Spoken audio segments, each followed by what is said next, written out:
Assalamualaikum warahmatullahi wabarakatuh. Perkenalkan, nama saya Agisda Sausan Labiba dari unit Bimba Ayu WO Taman Asri. Sini sekarang saya akan menjawab pertanyaan hari kedua. Bagian yang A. Apa pengertian individual system? Adalah proses belajar yang berpusat pada anak sebagai subjek belajar. Yang kedua, mengapa pendekatan yang dilakukan harus individual system? Supaya anak berperan aktif di dalam proses bermain sambil belajarnya. Yang ketiga, apa tujuan yang ingin dicapai dengan melakukan pendekatan secara individual system? Agar proses belajar dapat dilakukan secara bertahap. Yang keempat, di Bimba, murid dan guru memilih peran masing-masing. Sebutkan apa peran guru dan murid. Peran guru memberikan dorongan semangat dan penghargaan untuk menumbuhkan minat belajar anak secara positif dan tulus, yaitu peran untuk anak menunjukkan minat belajar pada kegiatan belajarnya dan membaca, mengikuti proses belajar dengan mengikuti arahan dan motivator dari motivator. Yang kelima, apa perbedaan antara metode individual system dengan classical system? Individual system adalah proses belajar yang berpusat pada anak sebagai subjek belajar. Classical system adalah proses belajar yang dilakukan berawal beramai-ramai. Yang keenam, bagaimana cara yang dilakukan motivator agar dapat melakukan pendekatan secara individual system? Yaitu motivator harus mempelajari dan mengenal karakter setiap anak didiknya agar dapat melakukan pendekatan sesuai dengan karakter masing-masing. Yang ketujuh, apa dampak yang akan terjadi bila pendekatan dilakukan secara individual system? Dampaknya yaitu agar semangat belajarnya semakin hari semakin menggelora. Yang kedelapan, apa dampak yang akan terjadi bila pendekatan dilakukan secara classical system?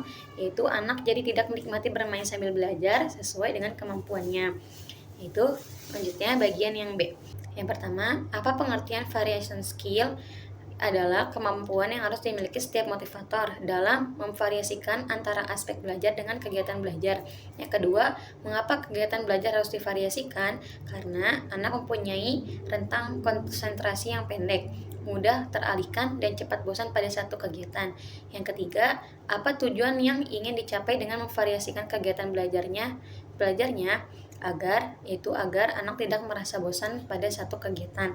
Yang keempat, sebutkan 3 aspek belajar, yaitu kemampuan afektif, kemampuan kognitif, kemampuan afektif, kognitif. Yang keempat, sebutkan 3 aspek belajar, kemampuan afektif, kemampuan kognitif, kemampuan psikomotif. Yang kelima, kegiatan apa yang termasuk aktif kognitif? Yaitu kegiatan yang berkaitan dengan otak atau kecerdasan. Yang keenam, kegiatan apa yang termasuk aspek afektif, yaitu kegiatan yang berkaitan dengan hati dan perasaan berupa suka atau tidak suka.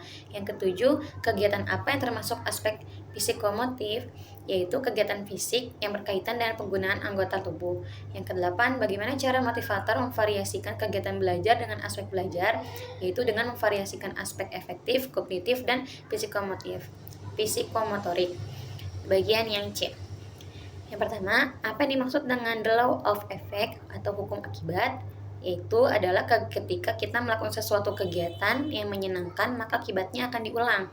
Yang kedua, apa yang dimaksud dengan the law of exercise? Yaitu hukum latihan, yaitu adalah sesuatu yang kegiatan yang terus diulang maka akan berdampak mampu.